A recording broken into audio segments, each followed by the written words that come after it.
So Karen Feldman is a professor of German and also department chair. She shares the pleasure and the joy of being chair. And she is the author of two books, Art of a Connection, Poetry, History, Epocality, and Binding Words. So that was published in 2019, sorry. And Binding Words, Conscience and Rhetoric in Hobbes, Hegel, and Heidegger, published in 2006. Karen is working now, or she's exploring the representation of a connection between events in the literary, historical, and philosophical narrative. The paper she's presenting today is The Reality of the Suspicion of Blumenberg, Felski, and Bottomless Critique. I give the floor to Karen. Thank you. I think I'm going to get rid of that now. Let's see. Yeah. Do that. Got it. I don't know how to click on that, where that is here.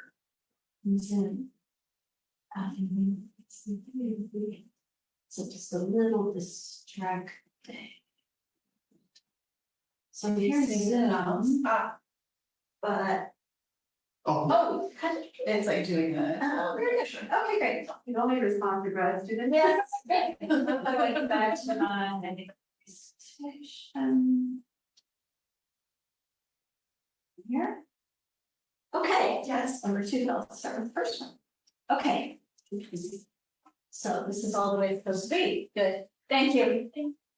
So first, let me say thank you for this opportunity to present at UC Santa Cruz. Such a beautiful day and a beautiful campus. I've been here a long time ago and only ever seen the town, and now I'm appreciating campus more. I was on campus. It's beautiful.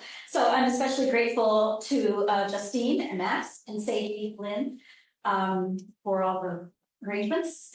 This is work in progress, and I'm trying to think about moralizing, affect, post-critique, and concepts of reality. And I'm especially still thinking about the framing of this, so I'm happy for all kinds of feedback. In her 2015 book, The Limits of Critique, Rita Felski argues that since the 1980s, the dominance in literary studies of the hermeneutics of suspicion and the practices of critique that come out of it have come to hold what she calls a relentless grip on literary studies to the detriment of other possible activities and goals. So Felski asks the question, what sustains critics' assurance that a text is withholding something of vital importance, that their task is to ferret out what lies concealed in its recesses and margins? In Felski's rendition, the critic's suspicion is never satisfied, and so critique is never finished. For this reason, as she recounts, the critique must be always further critiqued. The suspicion must be further critiqued. The critique of suspicion must be critiqued, and so on. The hermeneutics of suspicion thereby entails a bottomless critique.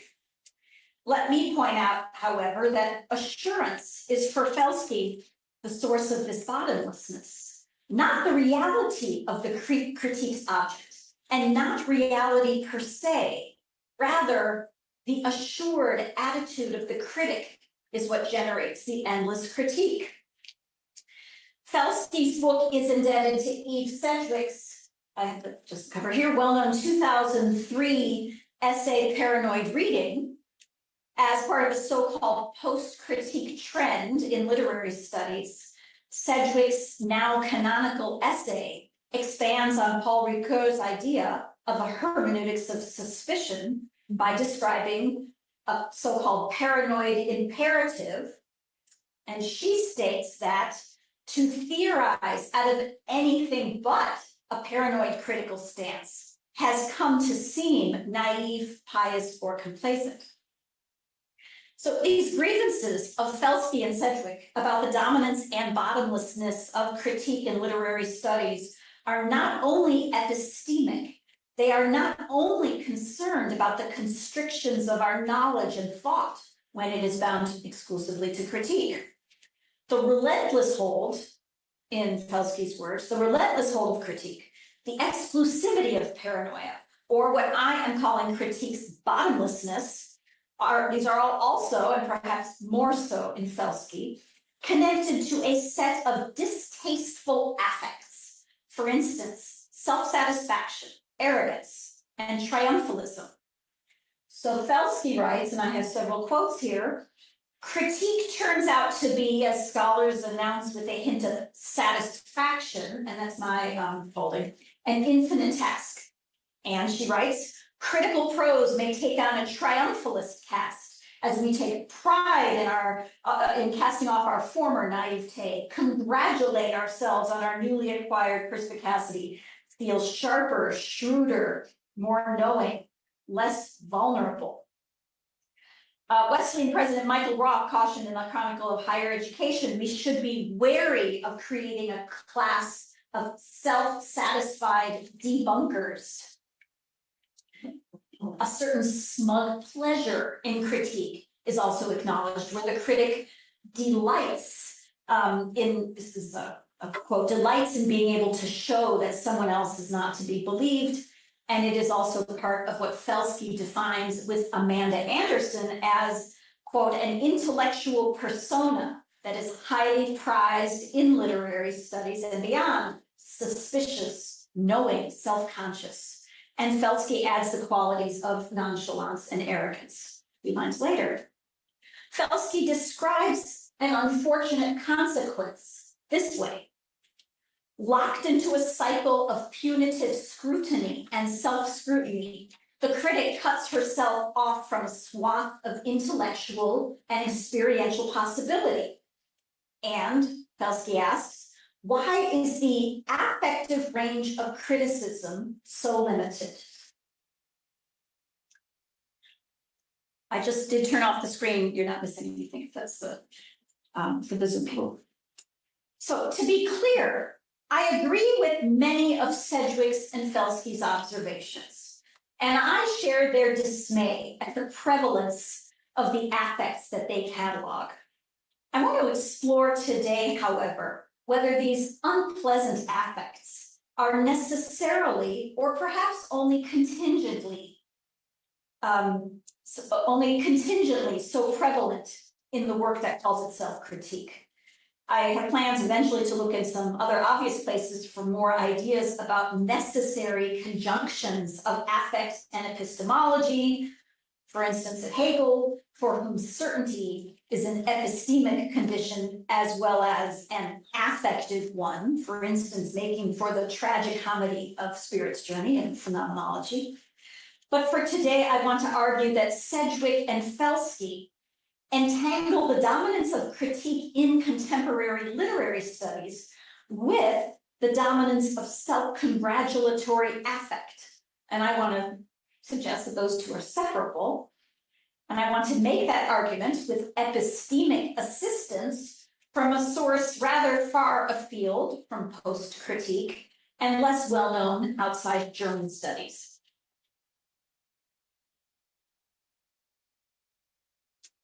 So this is specifically, I'll talk about Blumenberg now for a bit. So Hans Blumenberg lived 1920 to 1996, a philosopher at the University of Münster. He wrote some very fat books on topics including myth and modernity, and he has essays and smaller books on topics including metaphorology and looking at how various philosophical concepts are intertwined with metaphor. In each case, Blumenberg works within the genre known more patently in Germany, the genre of history of concepts, in German Begriffsgeschichte, the history of a concept, also called by other theorists, for instance, Reinhard Koselleck, historical semantics.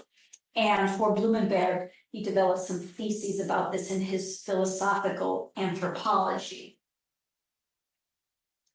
But I specifically want to focus today on Blumenberg's 1964 essay English title, The Concept of Reality and the Possibility of the Novel, or here Wirklichkeitsbegriff und Möglichkeit des Romans.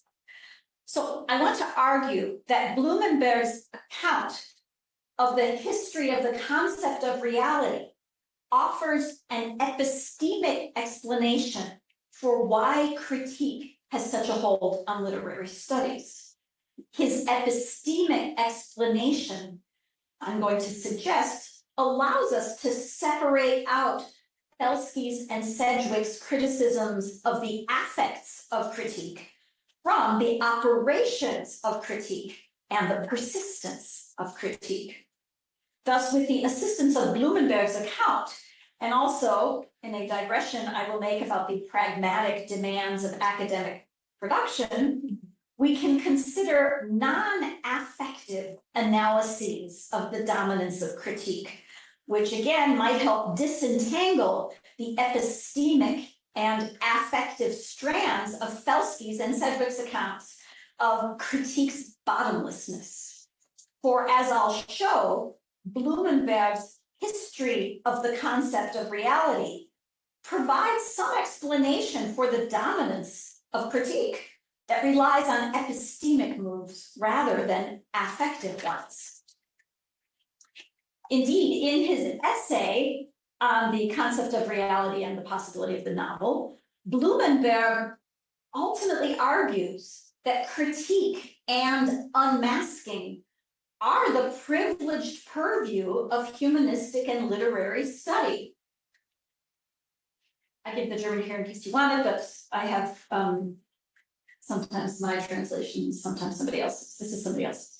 The very fact, he writes, I'll just read the English, the very fact that the truth of literature has always been contested has made literary theory a focus for the critical assessment of concepts of reality and for the unmasking of implicit preconceptions. So literary theory here is defined as the proper place for critique of concepts of reality, as the proper place for unmasking preconceptions. Blumenberg, in other words, seems to preempt Felski by saying that this has always been what literary theory properly does. And thus, this wouldn't be a matter just of post-1980s USA literary studies. Rather, critique and unmasking hold a privileged place because, in this quote at least, literary studies are all about the concept of reality and its assessment. So Blumenberg's account suggests that the preoccupation with unmasking and critique is not a déformation professionnelle of just the last 4 decades, as Felski claims it is. Rather, it's the quintessence of literary theory. So let me give a summary of this difficult Blumenberg essay in order to say more than about this centrality of unmasking and critique in literary studies.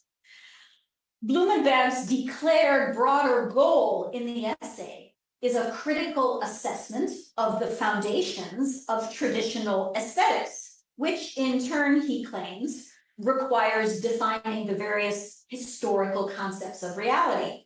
And this is the task that preponderates the essay. Blumenberg first describes a Platonic concept of reality as instantaneous evidence. So this is a long quote here about instantaneous evidence. The first historical concept I should like to discuss here is what we might call the reality of instantaneous evidence.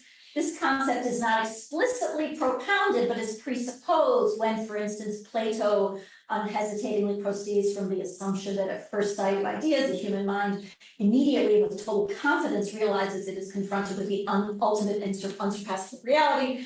The classical concept of reality that gave rise to Plato's doctrine of ideas, though not identical to it, presumes that reality presented itself as such and from its own accord. And at the moment of its presence, it was there and totally incontrovertible. So in this scenario, allegorized, for instance, in Plato's allegory of the cave, the sight of the ideas by the human mind produces a realization that the reality of the ideas or forms is the highest or truest reality, and the reality of the senses an inferior one. Blumenberg ultimately argues that this dualistic Platonic model of greater and lesser reality is but one variation of a classical concept of reality, in which reality is what presents itself immediately, as it says here. And significant for Platonism and the classical context is that there's what he calls the instant recognition of ultimate reality. Thus, Blumenberg identifies the reality of instantaneous evidence as what is presupposed in classical thought, as the concept of reality. So I won't read all this, you can read it while I talk a bit here.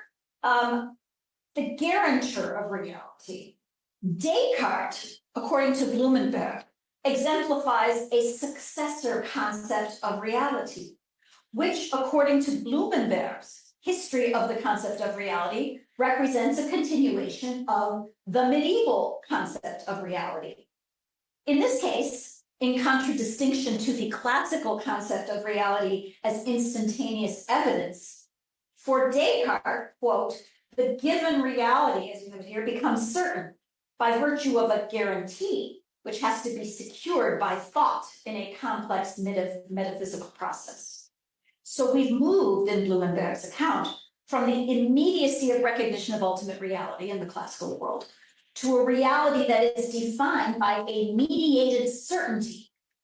What mediates the certainty is a guarantee, a divine guarantee, that is deduced by thought. This is a complicated one. I think I'll read the quote. The third concept takes reality as the result of an actualization of progressive certainty, which can never reach a total final consistency, as it always looks forward to a future that might contain elements which could shatter previous consistency and so render previous realities unreal.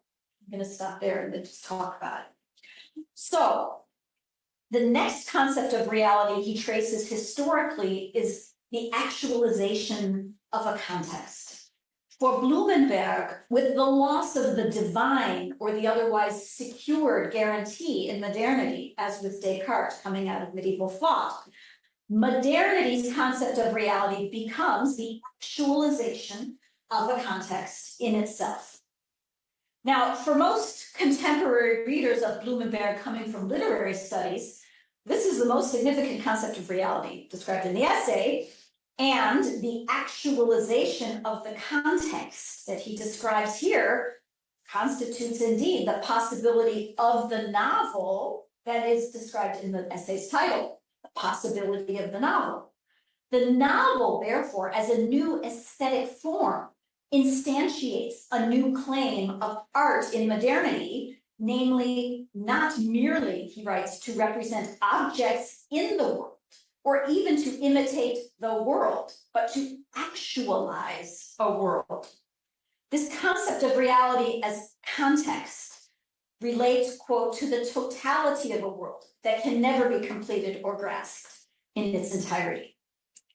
In a different volume, Realität und Realismus, Reality and Realism, Blumenberg calls this a concept of reality that pertains to open-ended consistency. So the novel is that. It is a context, a world. Hence Leibniz, in early modernity, already pronounced the history of humanity to be a novel in the mind of God, romance, as historian Reinhard Koselleck also recounts. The transition from one concept of reality to another is discussed in greater detail in other writings by Blumenberg, and I'll come to that when I describe with Blumenberg the function of critique as history. So to be clear, although the topic of Blumenberg's essay is the concept of reality, and he refers to instantaneous evidence and guarantee and the actualized context as concepts of reality. In fact, none of these concepts of reality are properly concepts of reality at all. The notion of a concept of reality here presumes distance and theorization. What Blumenberg is referring to is something akin to experiences of reality or unthematized beliefs about reality. We might even say ideologies of reality. Blumenberg's accounts of the instantaneous evidence of the ideas in Plato and of biblical stories of God's appearance show that what he calls the reality of instantaneous evidence refers to a narrated event of instantaneous evidence or appearance. In other words, the reality of instantaneous evidence serves as a concept for us, a definition of how reality was defined according to Blumenberg, but it is not conceptualized as such for those who Blumenberg asserts understood and experienced and believed in reality that way. Likewise, the concept of guaranteed reality refers to an experience of certainty, and in Descartes' case, the experience of an active thought process to reach that certainty, but not to a concept of guarantee as underlying that experience of reality. And again, the actualization of a context is executed in the form of the novel, but it's not a percipient application of that concept of actualization of context to the production of literature. Therefore, Blumenberg writes in an article on ancient and modern concepts of reality, different article, and epoch's concept of reality remains oddly mute in its testimony, which is not an accident, but rather is owing to the oddly self-evident way that an epoch adheres to what is real for itself. An epoch makes use of its concept of reality, but does not speak about it. An epoch cannot speak about it. And in this sense, an epoch doesn't have a concept of reality. So an epoch doesn't have its concept of reality for itself as a concept, rather that is for us as we view the epoch. Thus, what Blumenberg calls concepts are better understood as experiences or effective figures or constructs, or they could be understood as concepts in the way that Kozelek describes concepts as, quoting him, that within which experiences collect and in which expectations are bound up, end of quote. Or in a Gadamerrian vein, we might refer to the space of the space of experience and the horizon of expectation of what Blumenberg designates as concepts of reality. So that is the larger scale of Blumenberg's essay on concepts of reality. Now, for the purpose of examining Felski's and Sedgwick's indictments of the dominance of suspicion, the point is the fourth concept of reality that Blumenberg discusses briefly in this essay and at greater length elsewhere. So Blumenberg writes, the last concept of reality that we shall discuss here is based on the experience of resistance. Here, illusion is understood as the desires entertained by the self. Unreality is understood as the threat to and seduction of the self through the projection of its own wishes. The consequent antithesis is reality as that which cannot be mastered by the self. Reality here is that which is totally unavailable. Blumenberg explains that the experience of a resistance provides the key to this fourth concept of reality, in which reality is conceptualized as that which cannot be mastered by the self. Again, it's not a concept of resistance that leads to this concept of reality as what cannot be mastered, but the experience of non-mastery or resistance leads to a concept of reality for us as what is wholly unavailable. Blumenberg explains that concept of reality by explaining its antithesis, as I have here, the desires entertained by the self, unreality as a threat to and seduction of the self through projecting its own wishes, and the concept of reality that results from this definition of illusion as unreality projected by our wishes is of a real reality that is not our illusions and desires. In this conjunction of concept and experience and desire, reality is only known indirectly as a concept of what is not available, but of what escapes us, what resists our compulsive belief in illusion. Reality is therefore here defined negatively, for the self as a matter of course gives itself unreality, and hence reality is whatever is not that. What escapes us, what is not the projection of our wishes, that which we cannot master. This is reality, and in this Freudian context, where we are in every case compelled toward illusion, reality in this model is totally unavailable. In German, das ganz und gar unverfügbar. So, unlike what Blumenberg calls the earlier epochs concepts of reality, instantaneous evidence or guarantee or actualization of a context, what is totally unavailable is a concept in the more usual sense, the experience of something that cannot be mastered and resists us yields a concept.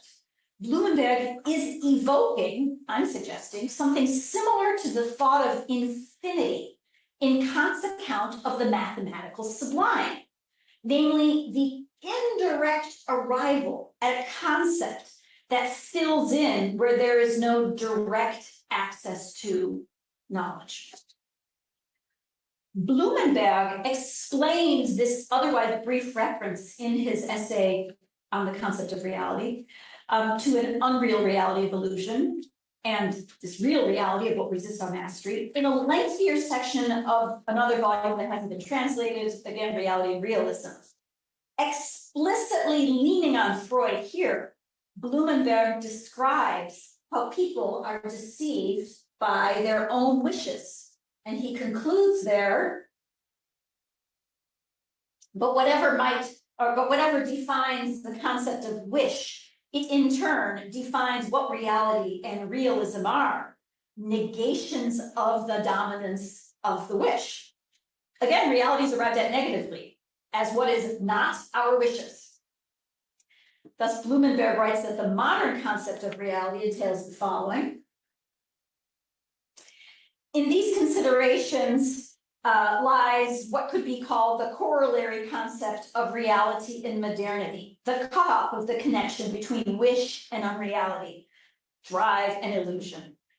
Wish and unreality, drive and illusion. Reality is simply what is not under suspicion in concrete situational terms, what is not under suspicion, what has no grounding in any sort of wish, no relation to any kind of desired outcome. Let me parse this a bit. Our wishes attempt to define reality, a reality that is illusion. That is their form of domination, but real reality would be whatever is not that, not illusion, not wish, but because wishes are so dominant and produce illusions that we take for reality, it is real reality that resists them, resists us, resists our knowledge, resists our access. Blumenberg, in effect here, applies Kant's criterion for beauty to reality. Reality is what is disinterested, what has no connection to desire. What is really real is devoid of desire and thus immune to the projection of illusion. That was a long setup by way of Blumenberg's history of the concept of reality. And I want to bring this back now to Felski and Sedgwick and their plaidoyer for non-suspicious reading. And then I'm going to turn to a reflection on what we do, roughly, in the area of humanistic study or literary study or some other related sense.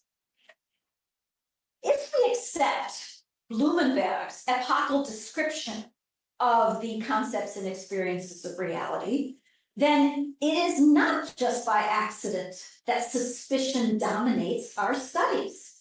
Literary and humanistic study in general is not contingently then conducive to the hermeneutics of suspicion.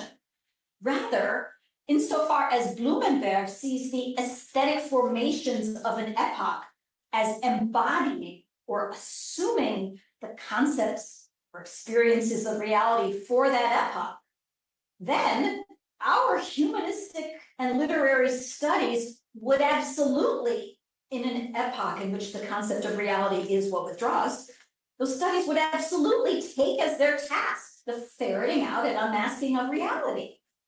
Suspicion, in Blumenberg's account, is a dominant mode of inquiry because it corresponds to our concept of reality as what resists and what withdraws. If our concept or experience of reality is, as he writes, what withdraws from us because it is not determined by the illusions that govern our false sense of reality, then it would be a primary, most important task to relentlessly unmask those illusions and uncover those points of resistance. Blumenberg thus explains epistemically what Felski and Sedgwick in some instances call the thought style or the cognitive mode of suspicion, although they then go on to conflate that with the affects of paranoia, suspicion, and self-satisfaction. I'll come to that in a moment. But entirely apart from affect, Blumenberg explains suspicion would be an obvious corollary to the concept of reality as what resists us, that is the concept of reality that governs our time. So Blumenberg's account, again, explains in epistemic terms the tenacious hold of critique, its bottomlessness, the demand for always more of it, the endlessness of that ferreting out. And I'll expand on this as the third of 3 points I want to cover in a moment.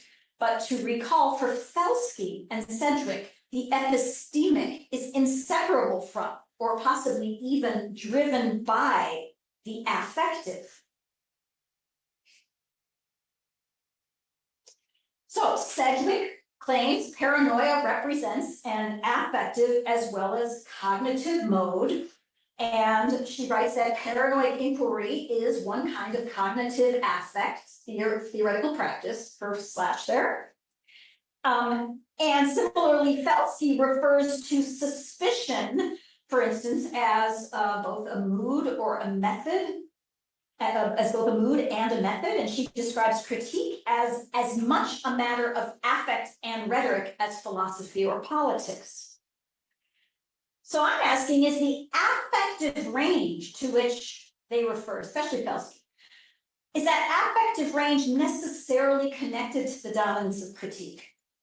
Given questions posed to and about critique in humanistic study, I'm wondering about the possibility of separating the operations of critique and the bottomlessness that it seems to have from that particular affective cast. I want to try out a few possible answers that come from drastically different corners that might explain, without reference to affect, the dominance of suspicious critique in literary humanistic study. So now I'm turning to 3 lengthy, highly speculative, and in some respects rather polemical answers to the question of why is suspicious critique so dominant. So, first answer I try. Why is suspicious critique so dominant in humanistic study, apart from affect? I am suggesting that suspicious critique is so dominant because it's a pragmatic response to the demands and conditions of academic production. Felski makes no mention of the pragmatic professional considerations of people needing to publish. But if academics are producers, I would speculate that there are issues related to academic production that explain why suspicious critique is so dominant. This would have nothing to do with affect and epistemic constructs, and entirely to do with pragmatic, even materialist responses to the demands of academic production. Also, I know this part has nothing to do with Blumenberg, and I'm bringing up some topics, some points here to set up some topics that students in particular may want to discuss, since they are the ones most urgently facing the demands I'm describing. So these are the conditions I'm talking about in its academic production. Academics need to produce. the pressure to add more lines onto a CV is strong, as graduate students are more aware than anybody, given the terribly limited job market. Pragmatically, so that's one condition, academics need to produce. Second, pragmatically, to publish requires doing something recognizable to authorities in the field. Critique is a known genre and it has found publishing success. And in a high-pressure publishing context, success begets success. And thirdly, in all that publishing, in a recognizable genre that is required, originality and newness are also expected. We have to be even more than new. Another solid formal study of a canonical literary work, another conscientious literary history, these are not path-breaking, which is the demand we all somehow have to break or create. Critique does at least seem path-breaking because it breaks something. It discovers in uncovering. All that ferreting out does find things. And I would argue that negative path of critique is often capable of pragmatically producing speedier results than the constructive restorative path. One reason it is speedier is because, and here I agree with Felski, there are some formulas for critique. Unlike Felski, however, I don't find such formulas per se as contemptible as she seems to do. Exposing, unmasking, and suspecting are ways to produce new results, but they do also have some excellent established formulas. Destabilize a binary, disclose conditions of possibility, question the assumptions, parse the failures of the examples, defamiliarize the phenomena. These are good formulas. When done well, I say polemically, they aren't even all that formulaic. In fact, I see them less as formulas and more as genres of critique. And in all realms of writerly production, the genre is what makes a text legible for its readers and marketable to its publishers. And I see no shame in the excellent execution of a genre, whereas Felski claims it's all the same conventions over and over. For Felski, in contrast, the repetition of these various formulas of critique, she names some of these, destabilize the binary, disclose conditions of possibility, the repetition of those formulas of critique pertain for Felski to the seduction of various affective positions, smugness, self-satisfaction, and triumphalism, for instance. I see those affects all too clearly and too often in plenty of publications in our fields. I agree. But I observe the repetition of the genre and the affective tropes going with it of smugness and self-satisfaction as an attempt of, in particular, junior scholars to meet the difficult and contradictory demands to be original and yet to conform to the norms of the discipline. Like women who need to be strong but unthreatening, pretty but not too pretty, there are contradictory demands of academic success. Demand to be original and right, or at least very persuasive and within a very specific disciplinary idiom. That demand is a stringent one compounded by the demand to produce quickly. So critique and its formulas are one way to meet those demands. This is separate from Blumenberg and the concepts of reality, but I assume it might give rise to some discussion to think about the genre specificity of critique as its motor rather than the affective side dish, you could say, that accompanies it frequently. So, a second answer to the dominance of suspicious critique. This is an answer that is more grounded in Blumenberg. It's a little more complicated and probably less familiar to you in practice. A second potential answer as to why critique is so bottomless, but not because of the affects that drive it. This also relates to the professional exigencies of literary scholars in our time, but it connects these exigencies to Blumenberg's history of the concept of reality, and specifically when he writes about the loss of guarantee.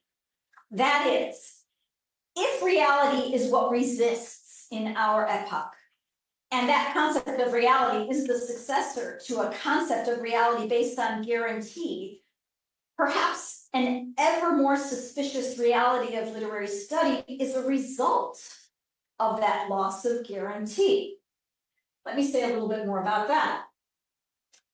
I'm going to go back to the professional pragmatic realm here. There is less of a guarantee than there was 50 years ago. The reality of humanistic studies. I am not so convinced by Blumenberg's philosophical anthropology in his book, Work on Myth, than I am by his historical semantics here. But Work on Myth, this other big book, does hint at ways in which we could understand the bottomlessness of critique as a result of professional anxiety. What this absolutism of reality that I just had up there a moment ago means is that human beings, he writes in a philosophical anthropology, speculating that human beings in primordial times had no control over the conditions of existence, and even more important, they recognized and believed that they lacked control of the conditions of existence. And in the context of that philosophical anthropology, Blumenberg refers to this as a human experience in an existentialist post-Heideggerian vein. Blumenberg portrays human anxiety as a way of taking a stand against the naked uncertainties and dangers of reality. We human beings do not remain in a situation of forced flight, ever further forced flight in the face of dangers. Instead, he claims, we develop anxiety and anticipation instead. So, and that's what he calls the absolutism of reality, the facing of the lack of control over circumstances in anxiety and anticipation. You can hear the Heideggerian and other echoes there. So I'm asking, is it too dramatic to say that the humanities' loss of institutional and possibly societal cachet runs us up against such an absolutism of reality?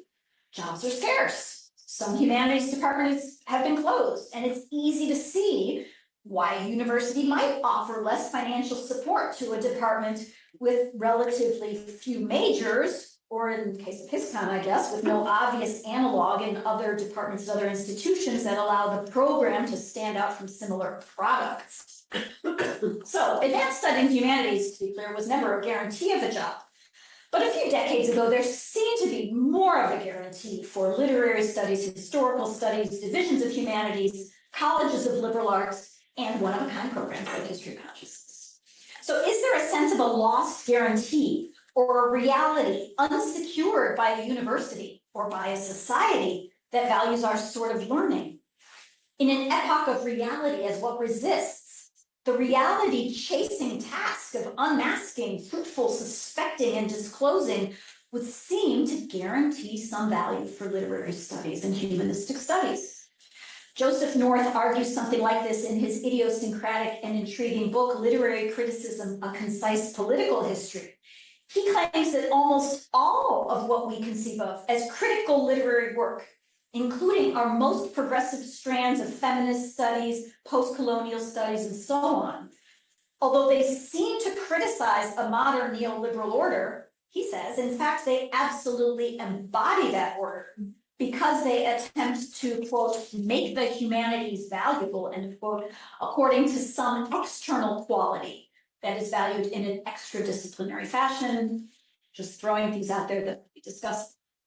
So in that second answer, I'm venturing it's possible to use Blumenberg's Begriffsgeschichte, or history of the concept of reality, in order to argue that suspicion is a preferred methodology because it fulfills the arc that Blumenberg has described, in which a withdrawal of reality follows a loss of guarantee. Without the guarantee of jobs, institutional support, and the respect of our peers, the draw toward a reality that resists us may be a logical historical consequence, as explained by Blumenberg. The epistemic approach to the question of why suspicion is so dominant would make the hold of suspicious literary studies a symptom of our epoch, rather than an affective limitation or a failure to pursue more positive reparative gestures. I'm almost done now. So there's a third possible reason I've come up with for the bottomlessness of critique that is apart from affect, that comes back strictly to Blumenberg and to what I said earlier about how our epoch's concept of reality as what withdraws makes suspicious critique an essential task of humanistic study. I could call this possible explanation for bottomless critique the need to be real. But let me first give another quote of Blumenberg. So this is my third reason, response to our concept of reality. So Blumenberg writes, we can apply this result to ourselves and say that it is itself a wish-driven procedure to deal so harshly with the illusions wrought by the domination by wishes, in that it privileges those who show themselves able to live without illusions, with only an illusion of a self-disciplined realism with its rhetorical aura. That's hardly provable in the broad arena of ideology critique in its depths, but also hardly to be excluded. The energy for sniffing out the flaw in realism, the seducibility by the premises of one's own benefit, these are fed by the illusion of the privileged critical viewpoint on the scene of society. Whether this has to do with the process of intellectual analysis and critique, and thus with impartiality and the securing of a freedom from illusion, according to that criterion of excluding the wish, it can never be certain. The critique of the critic remains forever unfinished and unfinishable. Here, Blumenberg seems to narrate much of what Felski portrays, the unending operation of uncovering and rejecting illusion, with also the self-aggrandizement of the critical position. Blumenberg considers the bottomless critique of critique the always more critical imperative and its mise en abîme, driven by what might even be a version of the ascetic ideal, in which the critic who denounces illusions denies, therefore, her own satisfaction. Staying with Blumenberg's own description of critique, I want to point out an epistemic positive accomplishment that he ascribes to critique, the accomplishment specifically of the history of the concept. Critique, he declares, is the way that concepts of reality dissolve or move forward.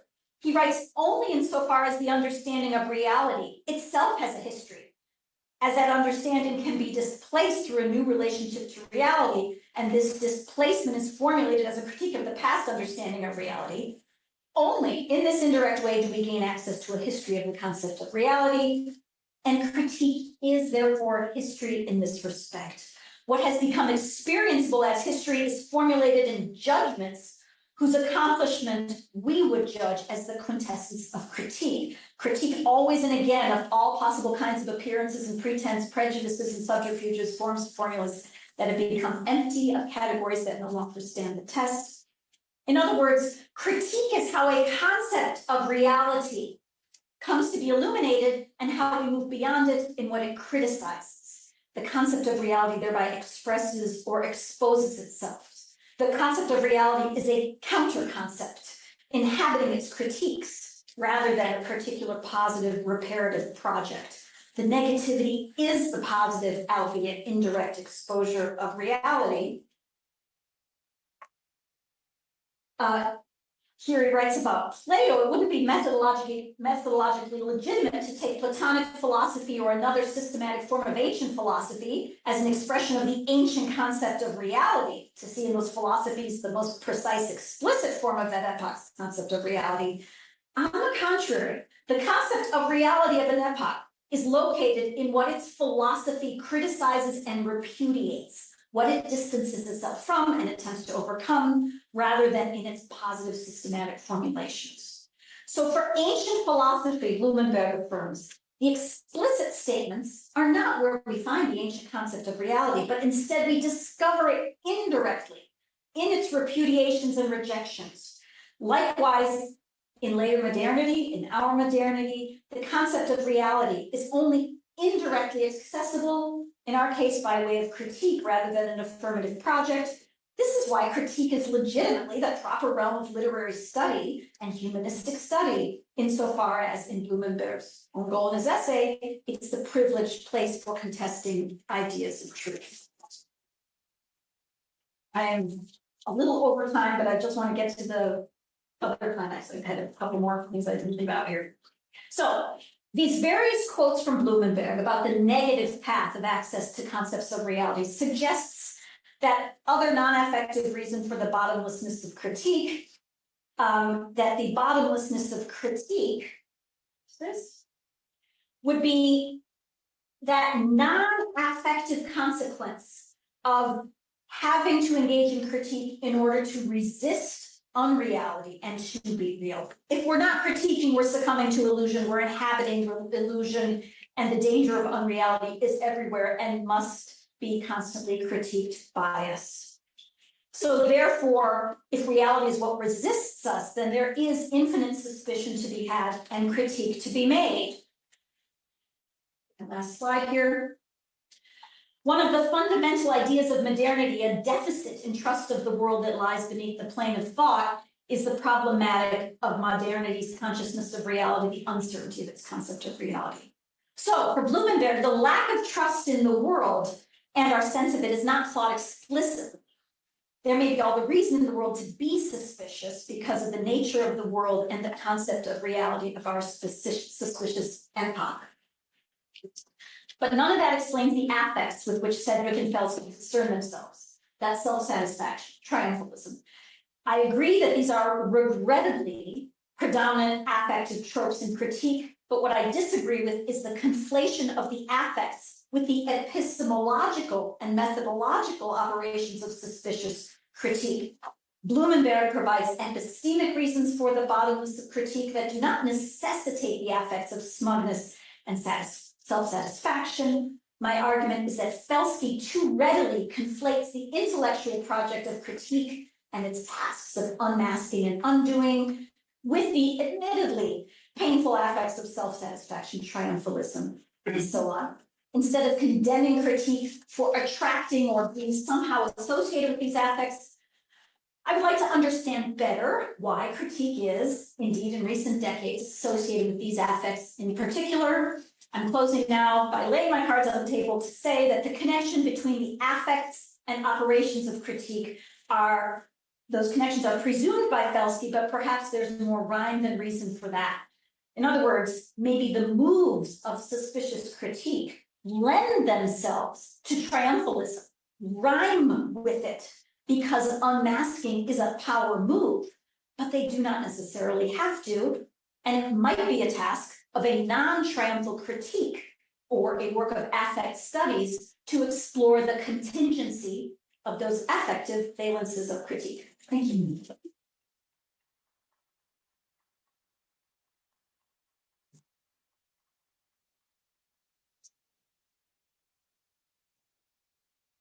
So that was a lot. That was a lot of Blumenberg, some Felski, some Sedgwick, and I'm imagining people have various exposures to different pieces of this. I'm happy to take questions. Thank you so much, Karen. What is open? Questions? Yeah, thank you so much. That was really super informative. I have to squeeze these questions out because I have to leave soon. Sure. I'm just wondering about how the dichotomy of the religious versus the secular maybe operates in Blumenberg's thought, or maybe is operative in your own thought too, because I guess Blumenberg's idea of the concept of reality in relation to Plato is something that's just like, immediate. It's that which immediately presents itself sounds analogous to religious revelation, or what we would consider in a more Judeo-Christian context, I guess, to be revelatory.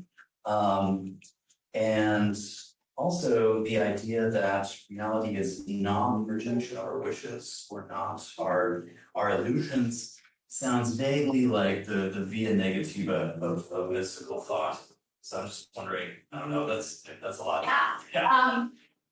Thank you for that question. And in Blumenberg's work on myth, he does have some quasi history of concepts of religion, by way of myth, and describes certain aspects of that. I mean, in some respects, Blumenberg, I would argue, without having now researched this, that he reflects probably more of his own Protestant German milieu, although he was half Jewish. But that he reflects some of that Protestant milieu in the, you know, in which secularization is seen as a, you know, progressive story, not as some would argue, you know, the completion of a Protestant project of, you know, recreating religion, all religion in its own image of, you know, inwardness and immediacy and so forth. So in some respects, I don't think Blumenberg has the critical apparatus to deal with that piece of it, the history of religion you're talking about. And I only want to look back at work on it to see more about what he says there, because I might be misspeaking. But what you're saying makes sense insofar as, you know, the trajectory of ancient philosophy, modern philosophy, and then a neo-Kantianism that would have been part of his own upbringing, and, you know, the quality by which religion will be, as in Kant, you know, subsumed to a philosophical enterprise. I think Blumenberg embodies a lot of those same gestures, but there would certainly be room to excavate. And I could be missing some pieces of Blumenberg where he does me with that. Thank you. Sure. This was really great. I really appreciate your thought. It was very interesting. But I was curious about sort of your starting point. You know, it seems to me there's maybe some danger in, you know, if you take Felski and Sedgwick too far or something like this. Like, so if they seem to have some of their own suspicion, then I wonder for you what the danger of that might be, of, you know, maybe a suspicionless form of critique, or for you, what was the sort of thing that like motivated you to like respond to this? Yeah, thank you. What motivated me to respond was, in fact, affective. You know, reading Felski, I shared so much of the complaint, but I also disagreed with the, and to some degree with Sedgwick as well, disagreed with the, I wouldn't call it a utopia, but kind of this positive fantasy they have about, you know, humanistic study. And so it did start off with trying to sort that out. She seems really right, but I also don't agree. And going from there, I realized what she was right about was the affective part, smugness and moralizing and triumph, and, you know, people feeling like they have to stake out a territory and prove others wrong, because how else can they make their name? You know, that the affective side of that, I agree with. It's distasteful. It's and I, in, you know, when I read Felski, she describes it in these very sort of flowery ways, and it kind of carries you along, and it's very snarky. It's really good snark, but ultimately, I didn't want to say that critique is the problem. I mean, I was thinking critique really is the thing, and as it happens, I was reading the Blumenberg and actually teaching the essay, and I realized if our concept of reality is what withdraws from us, then actually our job, I mean, what else could critique? I mean, it has to be suspicious. So it gives, again, I suddenly had this epistemic answer that allowed me to separate the affective complaint, the complaints about affect that I agree with, from the epistemic tasks of critique, and to say, no, there's good reasons.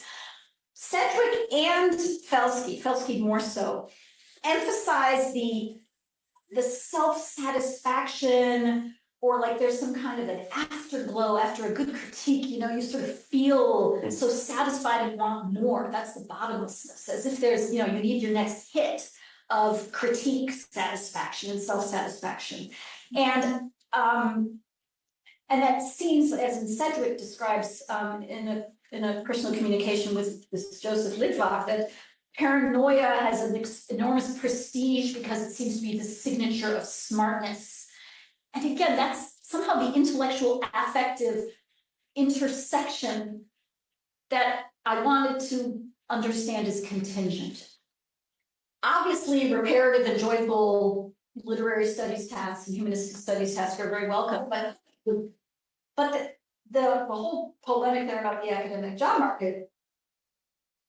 How is a graduate student or first or second or third year faculty member supposed to sort of invent a new form of reparative, joyful approach? I mean, it's great if they can, but considering the demands to produce, critique is also a more efficient way to get a publication. It's yes, because it is destructive, dismantling, uncovering.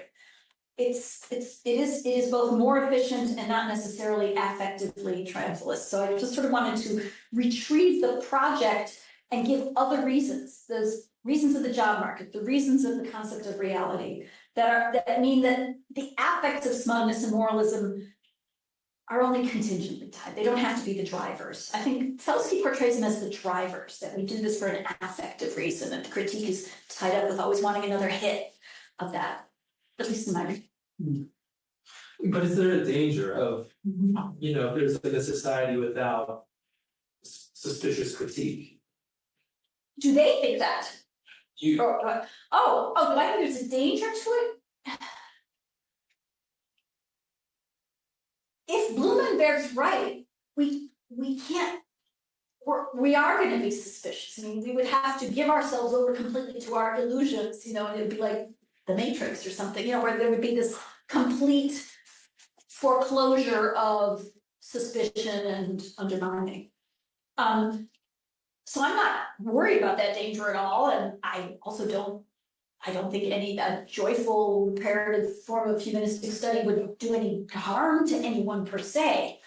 So I think that they see that there's a harm being produced here in the dominance of those affects of critique. But I don't think that that's something we're in danger of losing anytime soon, for better or for worse. Does that answer your question? yeah, thank you. Stephen? Thank you so much. I really appreciated the skill and sort of surgical approach to trying to separate, these points about affect and the epistemic function of critique. That was really, I think, definitely achieved. In thinking about who else you might add to the conversation, beyond Blumenberg. I thought about a book called Joyful Militancy. I'm not sure if you've read this. It is written by Carla Bergman and Nick Montgomery, and it's actually a response to certain cultures of leftist politics. And it is an affective analysis of what they call rigid radicalism, which shares many of the traits of smugness and sanctimony and triumphalism, and also sort of knocking down that critique in this certain affective analysis exhibits. So there's actually, I think, a lot of parallels here, and I think that their argument could be useful, and they're trying to offer joyful militancy rather than a sort of militancy of tearing each other down and infighting and vanguardism and so on. So I think this might be useful, in fact, analogously, but also where the political efficacy of critique touches political praxis in some of these communities and in these cultures. Oh, great. And then I just wanted to say, or ask maybe, whether you are obviously in the German department, and when you look at, say, critique in Kant's work, or perhaps in other figures' work, whether you don't see a gesture of anti-hubris, of saying, we're going too far in our speculations, let's use critique to pull back. And whether that anti-hubris, whether that sort of almost gesture towards moderation can't be part of the recovery of the epistemic function of critique, in contrast to the ugly affects and the way that the ugly affects have grabbed hold of it. Yeah, thanks. Yes, certainly, for Kant, as you know, critique was about doing what was possible within a certain limited or horizon within what can be defined in this way using, you know, certain things, especially freedom. Ultimately, you can't give it a limit because then it wouldn't be freedom. So, you know, there's that like there's critique regulates itself by defining its terrain.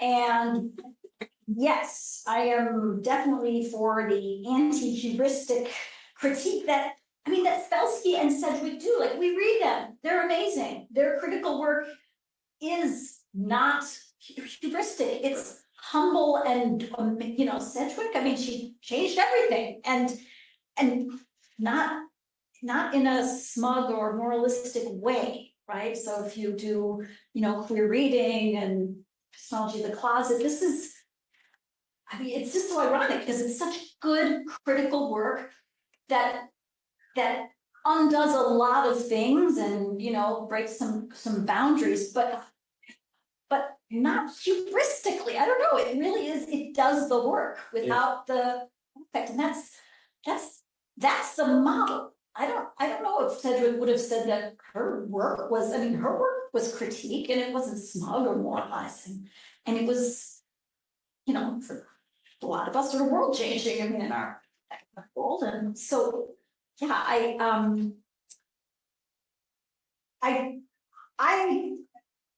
a separate question would be, how did those affects get so attached? Right. How did that happen? And that's a whole other question. Is it, you know, ressentiment? Is it, I don't know, like why, if those affects were contained, that might be a historical question, I don't know how I would answer it. How did the smugness and moralism get to be tropes in some, you know, critical works? I don't know. I don't know, how do tropes catch on? You know, how do people start using the same expressions and wearing the same kinds of clothes, or, you know, that it becomes in a weird way, almost a fashion. I think of tropes more as the affect of tropes as fashion, a bad fashion, like one you want to sit out. Like I'm not gonna go back to palazzo pants or whatever. I'm not gonna do that, you know. But yeah, I don't know. Do you think it's a fashion or a necessity, or what is it? Oh, I mean, I'll I do have a response, but I'd like others to be able to ask their questions. Thank you. Maybe Stephanie, so like. Oh, We have a Stefan, Vano, Max, Stefania. hi. Hello. Hi, Karen. My name is Stefan. I'm a fifth year grad in the department. Thank you first and foremost for this talk. I thought it was rather brilliant. I wanted to ask you a question about the notion of text and textuality in the argument that you're kind of like bringing to the fore here. I'm thinking, of course, of John Mowitt's work. He called the text an anti-disciplinary object. It just seems to me that when we're talking about Blumenberg and so on, that there is this notion of the text that has something to do with what he was calling reality, but that was not perhaps in the cultural conditions of interpretation in his time, in a way that it became so for literary criticism, spreading out to other disciplines in the later decades of the 20th century. Super open-ended question. I just wondered if you had specific thoughts about the notion of the text, especially in relation to what you're calling reality in this question of the project of critique. Mm-hmm. Thanks. Let's see, open-endedly.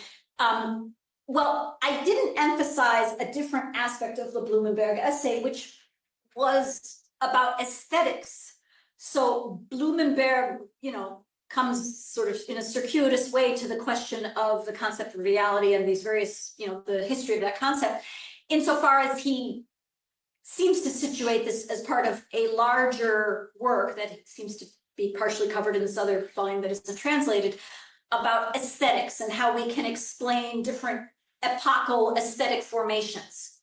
The novel makes the most sense in this particular context. When you say the novel is the actualization of a context, suddenly, for me at least, the novel becomes the genre is clarified sort of as expressing that kind of reality. And there are obviously talks about the historical epistemology and the possibility of other worlds and, various scientific things going on around the time of the genesis of the novel. So the textuality of the novel seems most explicitly relevant to Blumenberg's concern for aesthetic products. The discussion of Descartes, Plato, medieval thought is different in that way. It's true that, Blumenberg doesn't talk about other art objects here. It is very textual. And I'm trying to think, in some of the other stuff, there's more with the myth and all that, there's discussion of other kinds of objects, but it is very textual. It does have to do with, the readings, I guess, because of I don't know, is it because it is ultimately a story of, in my rendition, of semantics, historical semantics. What does Wirklichkeitsbegriff, the concept of reality, what does that mean? So he's looking for linguistic expressions that would reflect that, and therefore other kinds of objects wouldn't fit as well, an artwork or a musical piece or something. Let's see, I'm not sure that's, what was the other piece you asked about now? I don't want to miss anything here. You asked about the text, why specifically the text, and what related to Felski and Sedgwick? Indeed, yeah. It just seems to me that Felski and Sedgwick kind of come up in a period in which what constitutes reality is not just objects that are to be known or grasped, but specifically texts that can be read. And that notion seems like a rather recent development. And yeah, I just wanted to hear you riff on that. This has been helpful, though. Sedgwick and Felski are more narrowly focused on literary studies.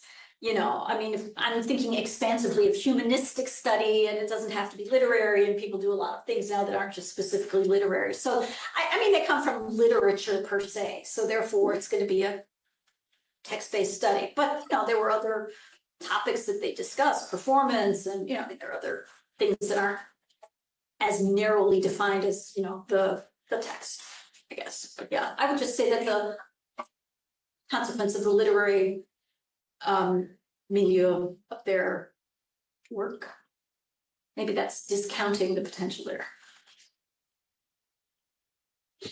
Thank you. Thank you. Thank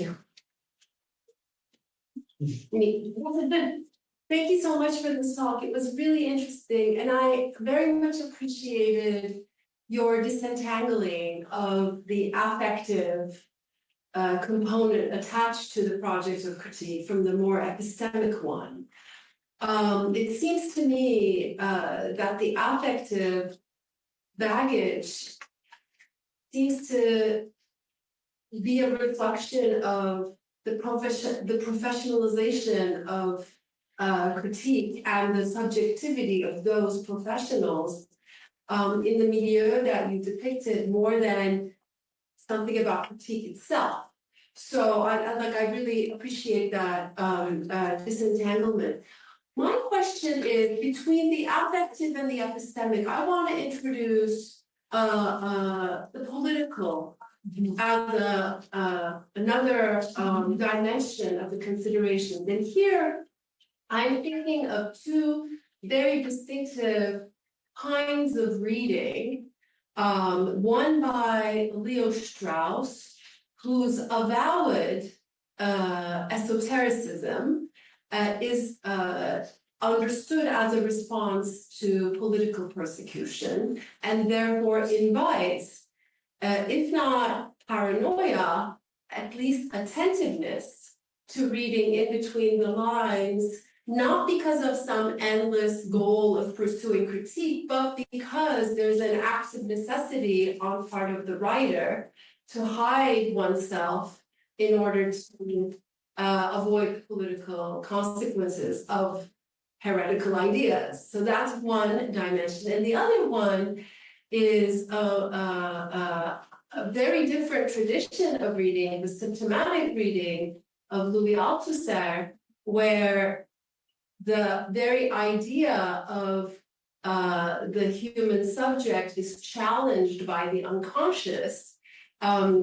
which creates both an epistemic and a political intervention to the very possibility of controlling what you say, as a thinker, writer, author. So given those two, I just wondered how you might situate your intervention vis-a-vis those two figures who have their very specific ways of reading and traditions of critique, that I think avoid some of the very individualistic, affective dimension that you are also inviting us to disentangle, but have different political stakes that are obviously very related to the epistemic, but not reducible to it.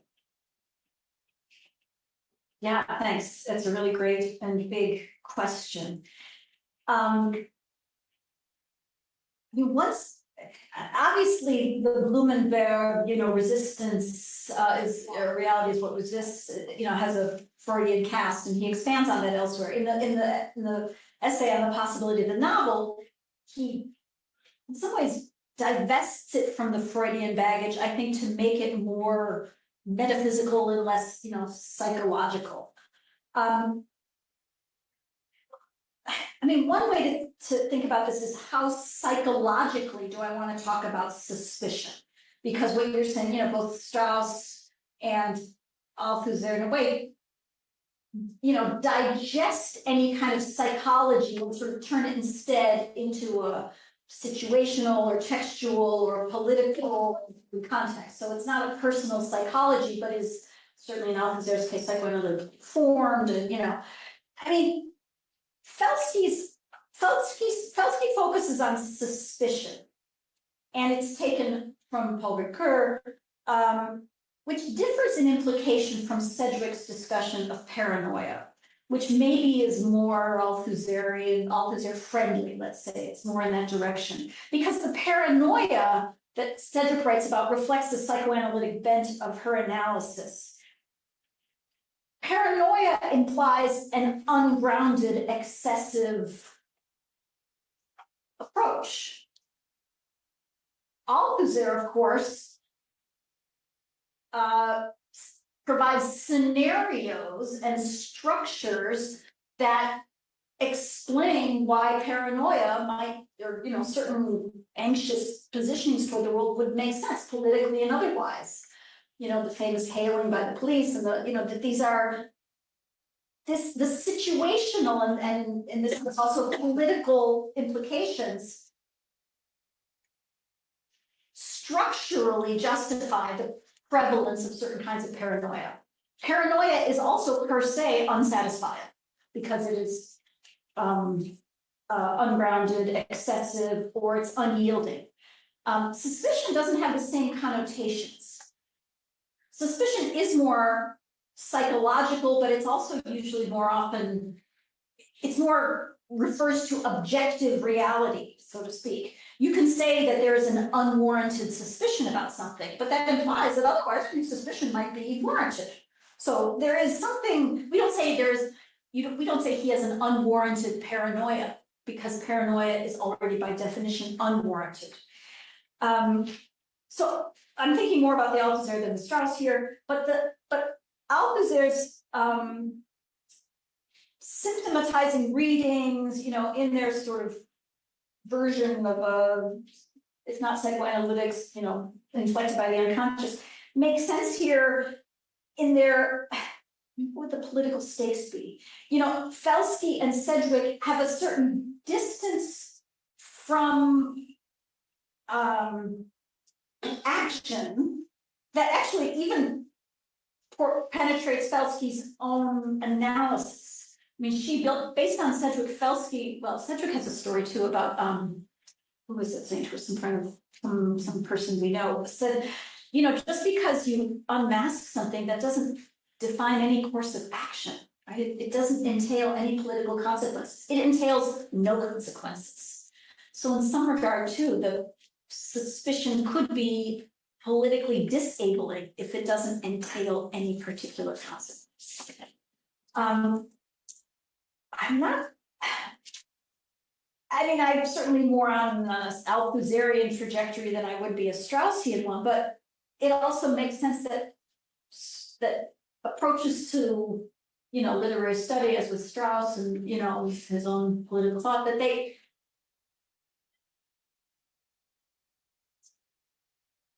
there are always circumstances that we are writing around and responding to, even if it's not as obvious, something like in the Strauss case. Oh gosh, I'm kind of just muddling around here. If you're asking me for a position, I think I'm indeed trying to take a more quasi-structuralist position here, and that would put me more with Althusser, but not, not a determinate one. Not a determined one because of the acknowledgments that I get from Blumenberg that the reality of that if reality is defined as resistance, we're always, like in a sort of Althusserian way, divided in our possibilities of how we can respond, because what resists us is also us. We're chasing ourselves, we're chasing our own tails in a certain regard, our unconscious tails. It's never fully available. So yeah, I guess I do see this as more in line with the Althusserian dealings with the unconscious. I don't know. So satisfied with what I just said. Did you have a thought? No. I defer to you. There's that hand up, Max. Yeah, sure. So, okay, we have a Max, Stefania, Justy, Jack. Wow. 1 second. Okay, so my question will be very, very, very brief. So reality resists and reality cannot be mastered. And I think this is basically, when during your talk, I was thinking of all these different episodes in the history of philosophy, from Plato to Descartes to Kant. And I was also thinking that in a certain way, all of them were dealing with this idea that reality cannot be entirely mastered. One can say that reality, with a different language, that the reality is always in excess. Reality exceeds what we can grasp, exceeds our categories and concepts. And I think, this is the reason why Plato has to go from idea to myth. Descartes has to go from the methodical doubt to many proofs of the existence of God, and so on. And Hegel is an attempt to incorporate the excess into the system and turn the excess into the engine, and so on.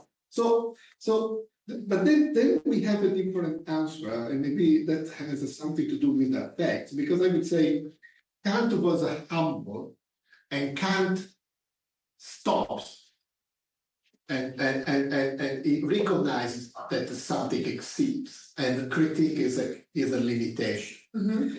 Obviously, Hegel was not so humble, and Hegel thought that we can work with this excess, and we can go all the way to the absolute spirit, and we can incorporate the excess in a form of knowledge.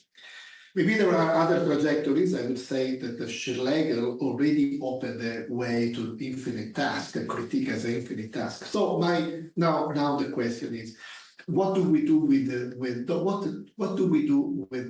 this excess?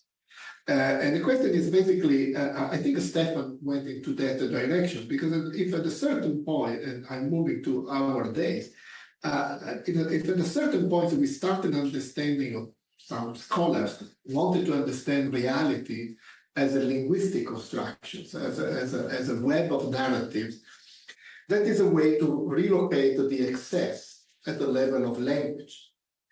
But then I see two different outcomes from that. One is that reality is a linguistic construction, but at the same time, reality can be produced through language. And we had this conversation before, and basically you have these young scholars who create a neologism, not only in order to be original, but in a certain way as an expression of hubris, because a neologism is the way you create reality, if everything is a linguistic construction.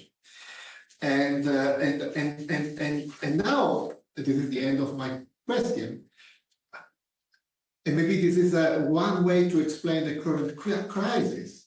The excess is no longer the reality, but the excess becomes the excess of the author that can create reality through language and by inventing words and neologism. And then these new authors also satisfy your first point. They can claim originality because they can invent both new terms and new terms which create reality. But in a certain way, this excess is turning upside down. Instead of being an excess of reality, it's now the excess of the author. And there's a kind of a total affirmation of the hubris of the individual. This is a great story about the excess and how it,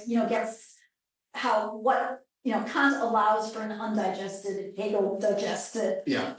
And then the idea that, language can invent or co-construct reality to the extent that, the author would maybe have reason for the hubris, if you're making reality, well, that's a point of hubris. Now, I don't know if I would agree with the characterization of creating reality. Maybe I'm more on the Kantian, Heideggerian side about disclosure. Like, are we, does the neologism, does it create a new reality, or does it disclose something and, put the word to it that did not already exist? So is there in each, so and this might be but a literature revelation, that there might be more of a disclosure concealment dynamic going on here, that, the Kantian gesture would be to expose conditions of possibility, the Heideggerian disclosure concealment dynamic is, I guess I'm more on the side of that there is a disclosure concealment dynamic that does not get fully contained in an author. At most they might, this is where I sound more metaphysical than I mean to, but one participates in an activity of disclosure, which is the same thing as inventing, precisely because if I were to try your side, that there's, that there's the predication through language, it has a creative excess or creates a reality that therefore there's an excess that belongs with the author. I would say it doesn't belong with the author, but whatever that disclosing or creating is, and this is maybe a Heideggerian strand, well, what exactly is that? It's not in the author. Like, well, how does the neologism think, and why does it emerge now? And what is this is more Foucauldian, like, what is the moment in which this particular set of terms comes to be definitive or seen to be definitive of reality? Like, so I guess I see it more in terms of disclosure than creation. Is that? Okay. To be continued. Okay. Because there are Stefania, Justine, and Jack. Hi, thank you for visiting us and for your talk.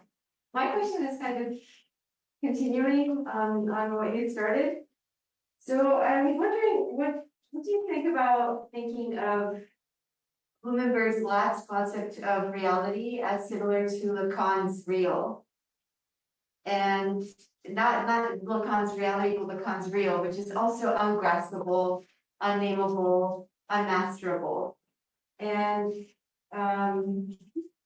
yeah, so I was just wondering while you were talking, our wish is to not create reality, but to capture reality, ensnare it in a way out of this real, you know, through words, through text.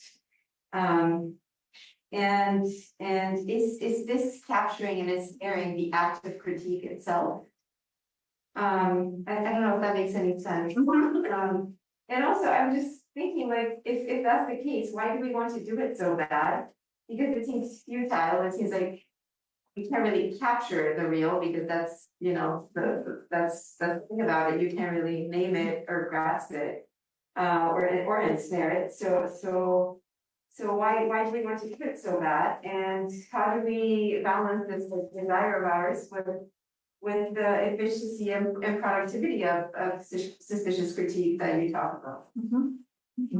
Yeah, thank you. This is the Lacan question is very likely very fruitful, because I mean Blumenberg is working, as far as I know, off Freud, and you know, not with the structuralist and then Lacanian aftermath.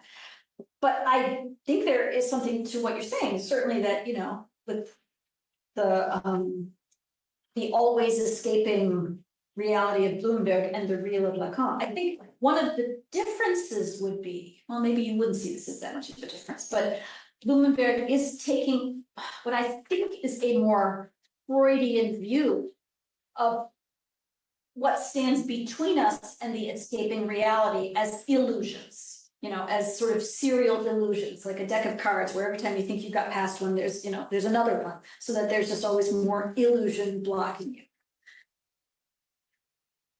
It's and Lacan, I believe, would have, it wouldn't be about these single illusions, but more a larger constellation of, you know, real, symbolic, imaginary that would allow it. So I think it's a great connection that you make. The capturing and ensnaring, what makes it so attractive? This is an affective piece that I think leads right to Felski and Sedgwick with the self-satisfaction. Like, oh, it's, you know, when you write your paper and you discover the thing, and it's, oh, you know, you got to something that, you know, that had, as far as you know, nobody else has said. There's something attractive about it, and you feel like you've caught something, but then of course you got to go on and catch the next thing. For Felski and Sedgwick, the attraction is part of that motor of the ugly affects. Why? But we all want to say that we're self-satisfied and smug for doing these things. We sort of hope that maybe we're more humble about it, or, you know, doing it with some other affective cast. But then why do we do it? Now, the we here, I mean, it's a relatively small we, not necessarily so many people, you know, in the world are interested in this. So why do we do it might be a certain question, because that might say more about us than other people who are not necessarily concerned with chasing and escaping reality in humanistic study or elsewhere. But I guess if the connection between the Blumenberg and the Felski Sedgwick works, it means that and they're focused more on the literary studies, that the literary study is interrogating our concept of reality. So it's not that we're compelled affectively, it's more like we're compelled epistemologically, right? This is reality. We have to get past our illusions if we really want reality. So there is a desire for reality.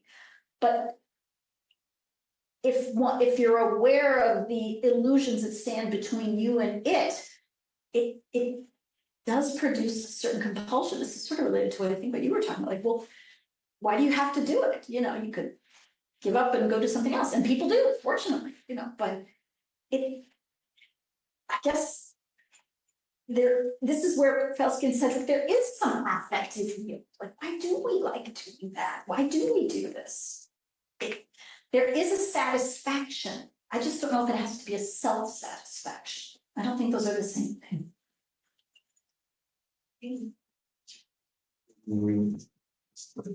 Yeah, so you partially answered my question, I think, with Max and Stefania, so this just sort of shift how I was gonna frame it, but I guess I was wondering, I'm also thinking about this last concept of reality of the experience of resistance. And I'm wondering where Blumenberg sort of marks the emergence of this concept. I'm assuming the sort of backdrop of the war is central perhaps to where he sees this. And I was wondering then how you might see this mapping more onto our present. And maybe I'm thinking in terms of sort of information. I think we could think about the ways that reality sort of is, we have so much information and yet how much do we know? So I guess just maybe thinking kind of like the historical context of Blumenberg's piece and then how you see it sort of translating to the present. Thanks. Yeah, again, I didn't, the one essay doesn't emphasize Freud, but I think it is very much an encounter with Freud and his attempt to produce, commensurate with this time of philosophical anthropology that in my view is unsuccessful because he's trying to make big universalizing claims about human existence, and to me it's not as attractive as this kind of work. But I think it is with Freud that he's, or at least that Freud would be the quintessence of this, whether or not it's inaugural or not, it sort of absolutely instantiates this concept of reality. Unconsciousness, the history of unconsciousness, which is, it would be quick to say that. Oh gosh, then the question of how would Blumenberg say, or would I say that there's a new concept of reality? Yeah. Oh, and I'm just not the cultural critic. I just haven't gotten, I just don't know how to name the present. I'm not the neologizer who gets the present. It needs to be sort of over by the time I can deal with it. So would it be, I'm sure the information people are busy trying to define this, and others that, reality, whatever, we have virtual reality, we have, I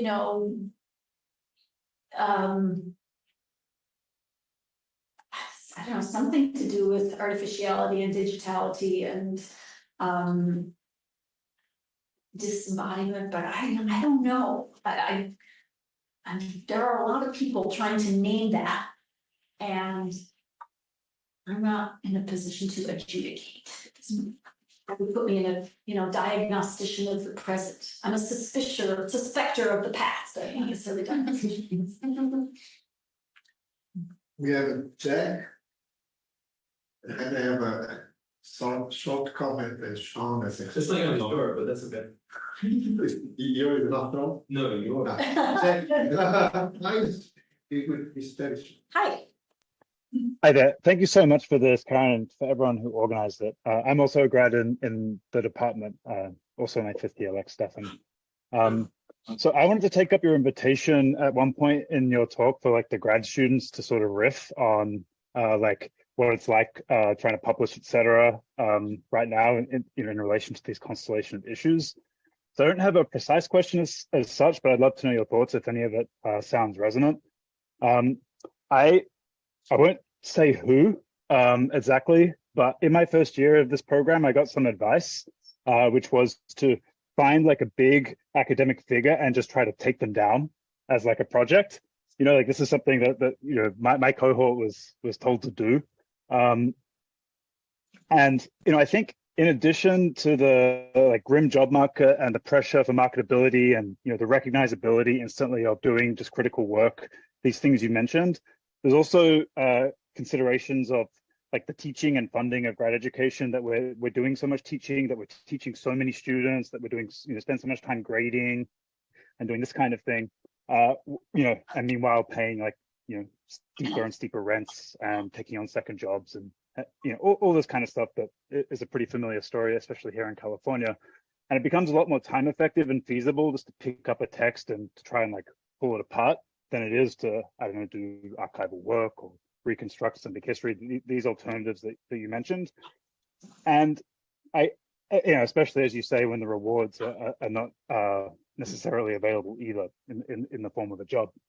So I guess like if these are some of the things that are the basis for this interminable suspicion and critique, I wonder whether the affective quality of it, though it manifests as like smugness sometimes and these other things, that Felski and Sedgwick are rightly like find repulsive or unattractive or something. But I wonder whether that sort of smugness is kind of just masking a resentment as well. That is sort of like an anti-boomer vibe or something like this.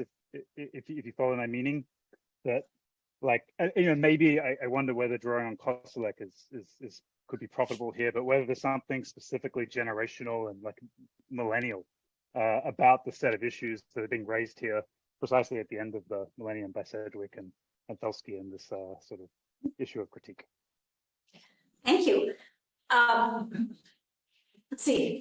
The resentment. I mean, I do think resentment is the strongest, as Nietzsche and everybody knows, and Scheler, the strongest motivator, of all, and a very negative one. But is that the reason for this, for the smug affects? Is it the connector? I don't know. That it's sort of the question, is it internally motivated? Like, oh, there is a psychological reason to be smug or triumphal. My own tendency is to see it as I said here, as a trope that people kind of latch onto and enact because I don't know, it somehow seems to be professionally useful, or maybe because it does, if it's smug, that somehow seems to inflate the accomplishment. Like, if I can be smug about it, it must have been good. So that's a sort of a way to inflate it. But I see it more as a trope, and one of the things I'm thinking, one of the chapters of my project has to do with the tropes of smugness, like the phrases that we associate with smugness, the actual language that to us signals smug, triumphal, is self-satisfying. And one of the things I've noticed that is not academically, but with my kids and teenagers, they are, and you guys teach and talk. I assume if you're teaching, undergraduates, you've had to deal with the 5-paragraph essay that they learned how to write. You're not from the American context, maybe, but in the American context, they learn this stupid format. That's fine for debates. If you want to talk about assisted suicide, it's a reasonable format. But they require them to, I guess you taught all this too, right? They're required to use it for literary studies too, to come up with some grand statement and then argue for it on the basis of literature. So you get things like, Toni Morrison's Beloved is, an allegory of racism and the human condition or something. And you're like, well, I mean, but the drive, I see this already in the high school level. They somehow have to make big pronouncements in order to make what they're saying matter. And, I'm sure all of us then try to sort of say, how about a little more modesty about, what you might suggest about this, a little closer to the text, something that isn't obvious or, superfluous. But so I don't know. Is it a bunch of linguistic tropes that sort of accidentally or not accidentally get transformed into affect? In other words, do the linguistic tropes of smugness produce the affect? I don't know. That's what I'm wondering about in other stuff that's not in this. Does the affect, we have an expressivist understanding, we have a thing and then it gets expressed. Well, what if the expressing and the tropes we use actually, produce the affect? That's where I ultimately want to go. I don't know, it may not be as attractive because it doesn't satisfy the resentful and, suffering position of the, junior colleague and graduate student. Yeah. Thanks so much. Okay, I want to go back 1 second to Heidegger. And I think, so let me put it in a very dramatic way. There is a trajectory that goes from Heidegger in Germany to Derrida in France to the US in English. Mm-hmm. And there is a kind of a double translation of Heidegger, and who knows what happened to Heidegger in the meantime. Let's try to undo the process. If I go back to Heidegger, I would say, in a very schematic way, that Heidegger, I'm saying that just in order to understand what is going on today. So Heidegger's use of a neologism is an implicit critique of a modern language that is a kind of corrupted in a way that cannot grasp being. And for that reason, Heidegger neologism is an attempt to go back to the original language, that is Greek, that according to Heidegger is so close to German. But I see the point. His point is how can we find a new beginning for philosophy, and then we need even to work with our language and try to push back our language to the original language that is Greek. I don't think this is what is going on today. There is no sense of our language is corrupted. There is no sense of how can we return to the original language that is Greek. Actually, Greek is terrible. It's the region of colonialism or whatever. It's a Europe. It's a Western. It's everything is bad. It's there. So there is not this kind of thing. So I think today again is a question for you, because I don't have an answer. I just wanna think out loud with you. And it seems to me that today the neologism it's a kind of that. I don't know, it has a magic power. People think it has a magic power, the power to grasp reality for what reality it is.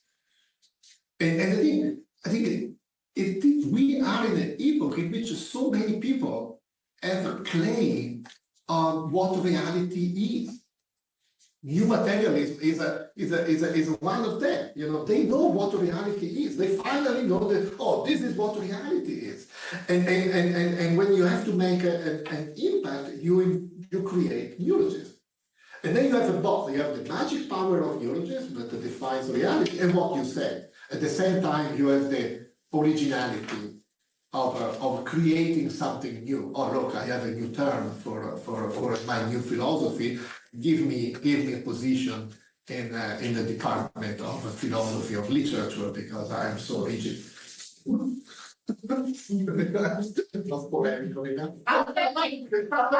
getting depressed thinking about the picture of me.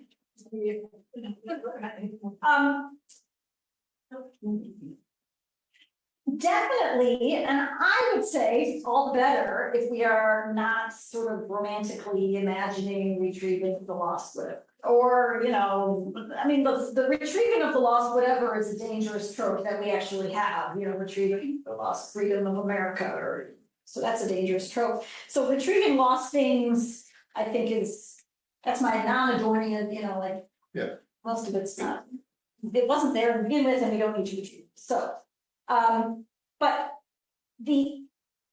oh gosh, we have so much to say about the neologism and the magic power and the point of originality, and you know, in a neoliberal context, of course, it better look original, like it better seem new, it better not look like, you know, disclosing what was already there, but like the new thing, because who wants to buy what was already there? That's, you know, that's not really.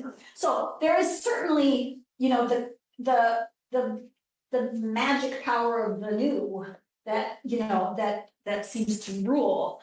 But I want to even go back to what you're saying about the Heidegger Germany by way of France to the USA. And I actually want to, another time I'll have to ask you about what you think of this with Hegel, because, you know, I think Heidegger gets back with Derrida, you know, in a certain way got, I don't know if you want to say maybe laundered by Derrida, so that it became, you know, manageable for United States, you know, 70s, 80s context to take in. I think that Hegel is similarly in the opposite direction.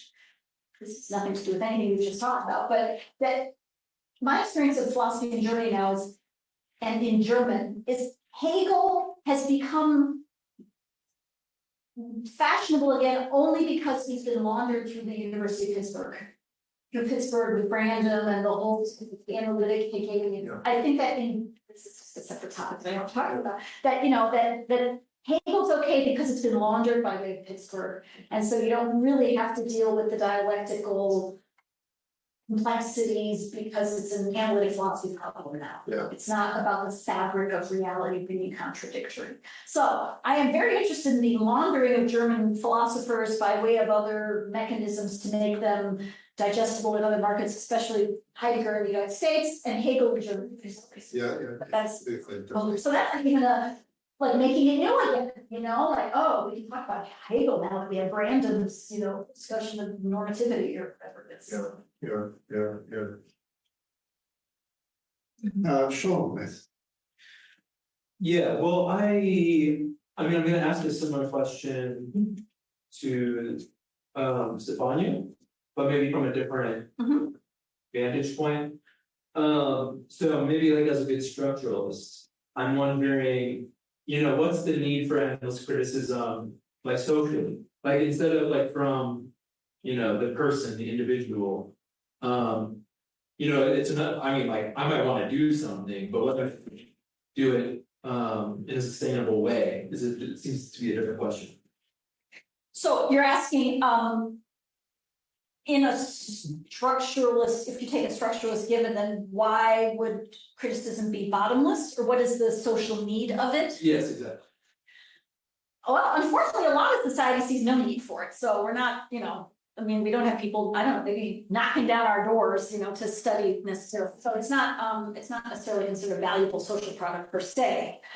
Why within our academic world, there is that, back to the sort of the compulsion to critique or whatever, that, you know, that it sort of is attractive and drawn and so forth, that it's endless. This is what I was suggesting. On the one hand, the job market.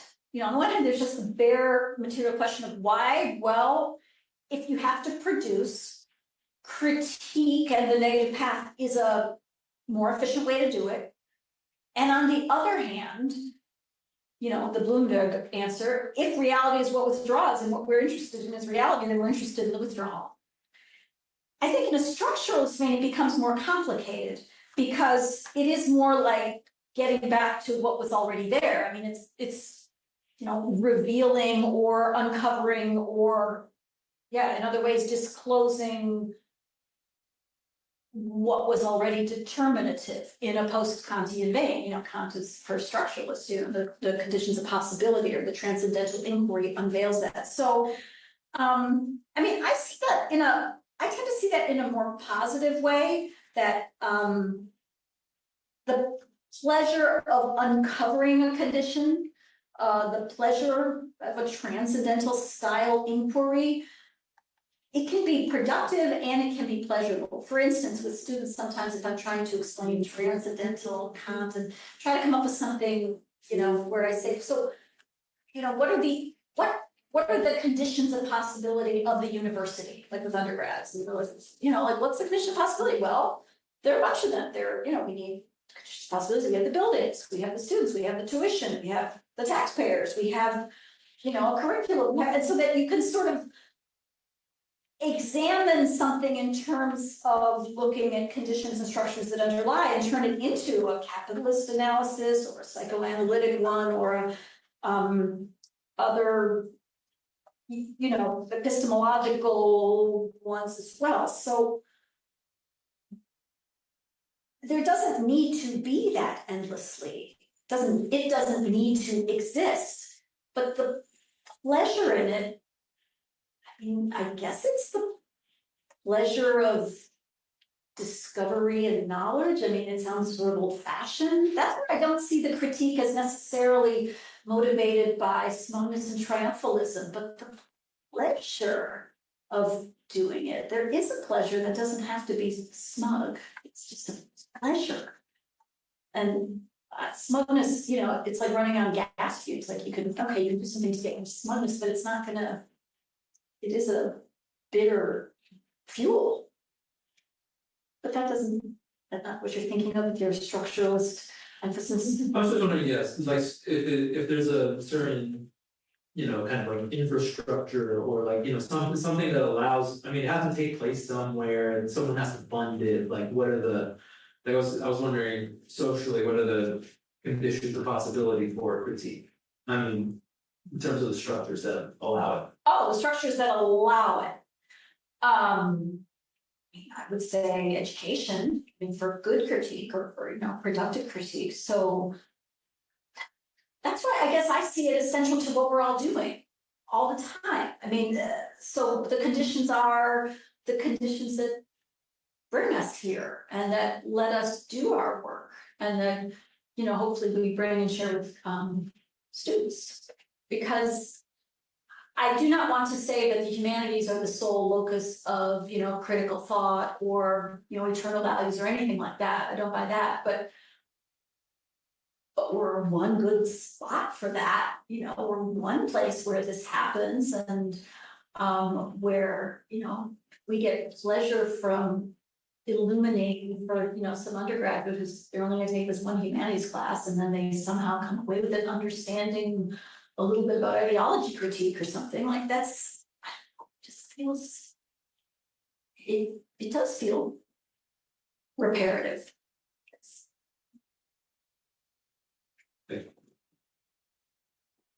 Thank you.